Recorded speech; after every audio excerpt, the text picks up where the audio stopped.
Hi, my name's Michael Mills. I'm with Business Design Corporation, and we focus almost exclusively on how to create process-dependent businesses, helping small to mid-market businesses systematize their business so that everything happens consistently, reliably, and the owners generally have a lot of freedom to do what they love to do. Companies, they come to us for a number of reasons, but there are some things that we hear over and over again.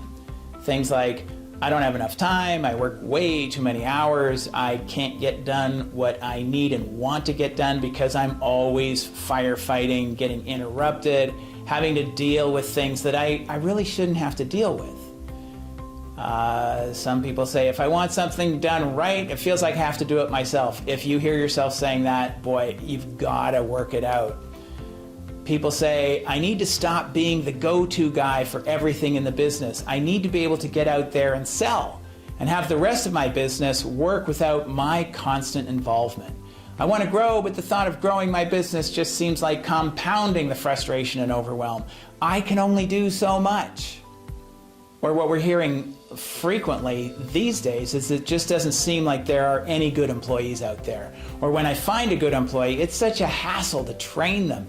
Or I'm constantly having to tell them what to do and how to do it and what I need them to do. We also hear entrepreneurs say things like, I gotta stop the chaos in my business. I gotta stop being a slave to my business. Almost every day here feels like a Chinese fire drill.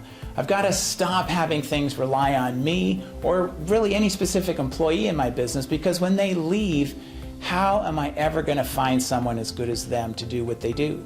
I need some freedom. I need some control. I need to stop the sleepless nights of worrying about things at work. I need a life. And if these busy entrepreneurs have done some research and some reading, they know that they need processes, the documented instructions that will help them with these challenges. At least that's what the books tell them. That's what the coaches and the consultants tell them. In the end, the entrepreneurs, after listening to their coaches and reading these books, are saying to themselves, eventually I'm going to want to retire. And when I do, I'm going to want to sell this business for a lot of money to compensate me for all of this sweat equity I've put in. I need things organized, consistent, running smoothly, so I've got something saleable and valuable. I need to get how I do everything out of my head and down on paper so I can better get it into the hands of my employees. And that way, I can actually hold them accountable to my expectations. But how? How do you make that happen? How do you create a business that actually serves you? How do you get employees to do what you need them to do quickly and easily? How do you find yourself that space and time to do what you really enjoy doing, that freedom? So these books, these consultants, they're absolutely correct. To find that freedom, to be able to grow with ease and consistency and reliability, you do need to create a process-dependent business. With a people-dependent business, every time someone leaves, especially if it's a really good employee, it feels like you're back behind the curve again, and you've got this huge time investment and this hassle ahead of you because now you need to find a replacement and get them up to speed.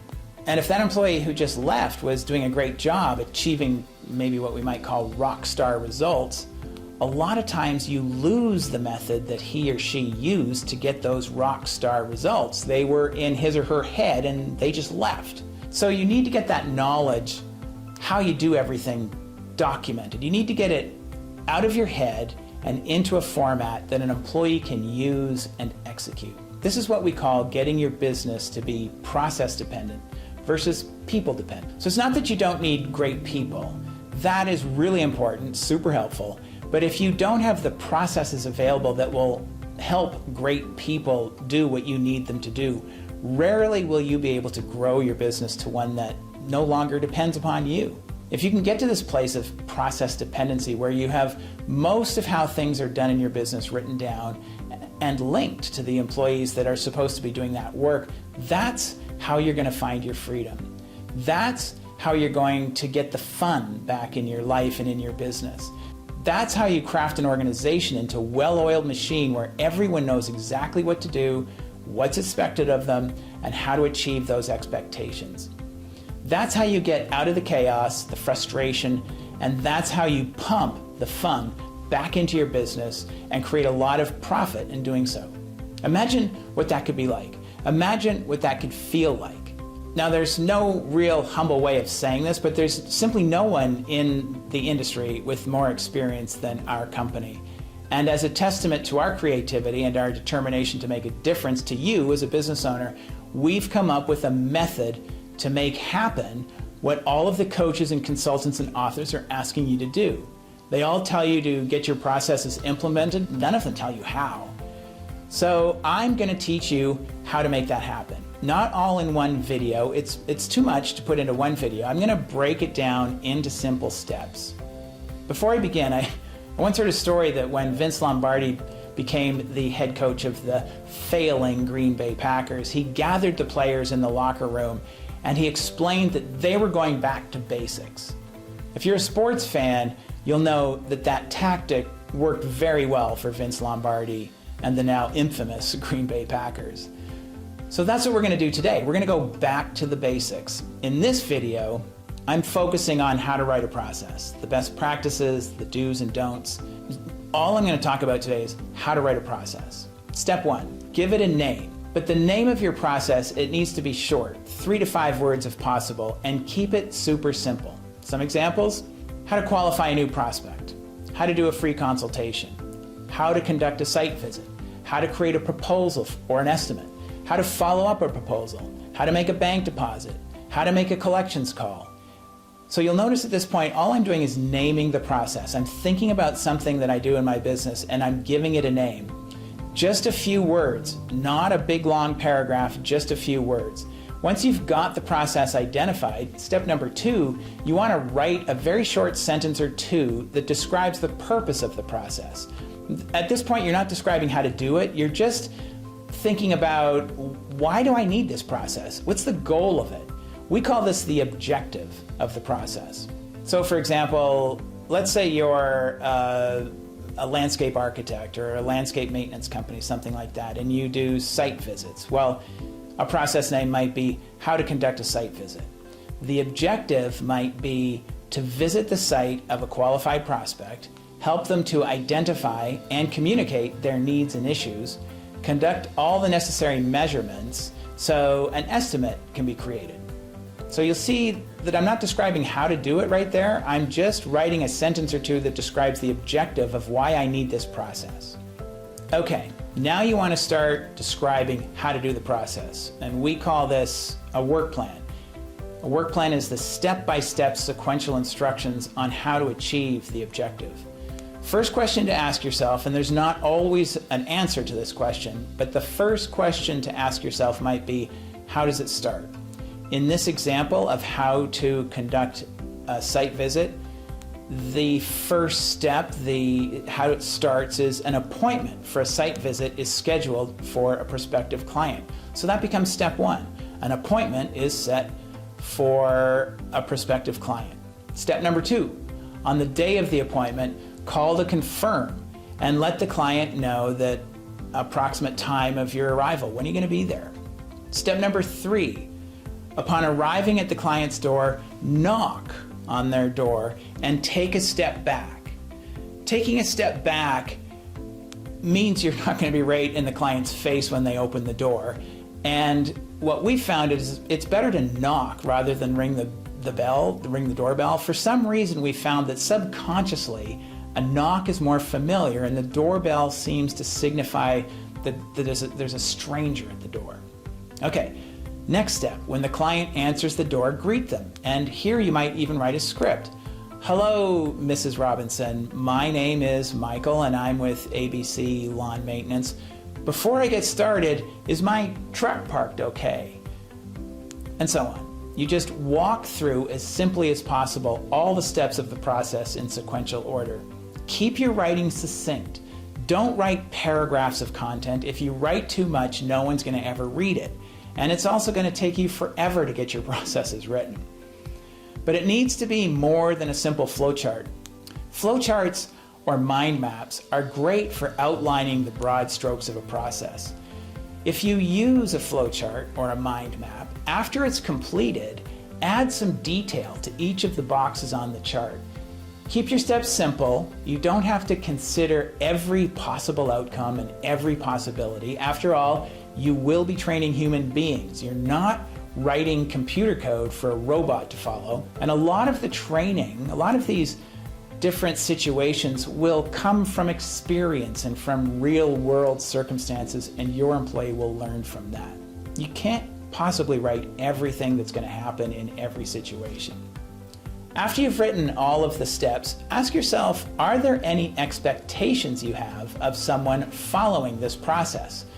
Expectations, they can be described as maybe timing expectations, behavioral expectations, quantifiable expectations. So a timing expectation, for example, on this process, on a site visit process, on the day of the appointment call, do not call the client before 9 a.m. The call is never to be made before 9 a.m.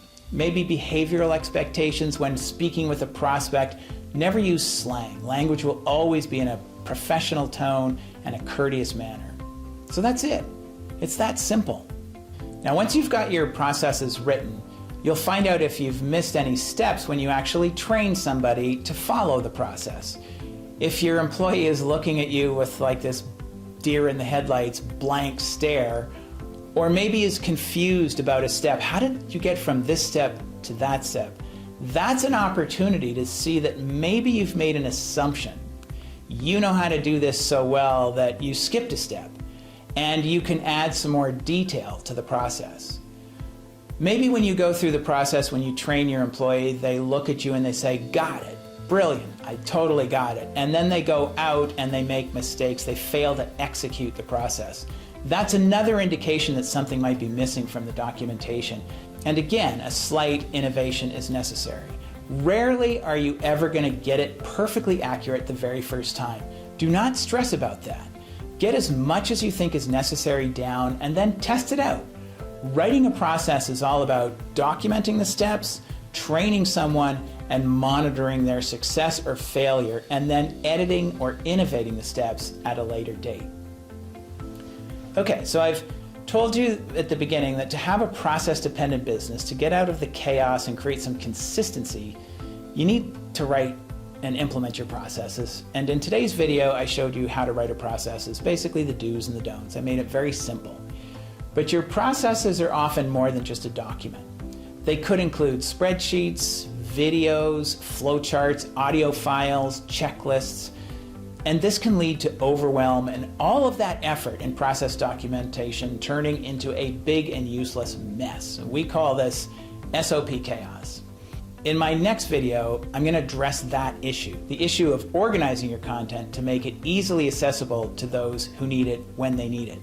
By the way, there's a button below that you can click to get a PDF file of the process that I described in this video. Consider using this as a template to start writing one of your own processes. It's a great assignment for you. Try writing one of your processes using the steps I gave you today. But pick something super simple in your business and then write it. Come up with a name, come up with an objective, write the steps, think of the expectations. And then, if you like, email it to me. I'll review it and give you some feedback. You'll also notice below that there's a comment section. I would love to hear from you. Maybe let me know why you're interested in systematizing your business.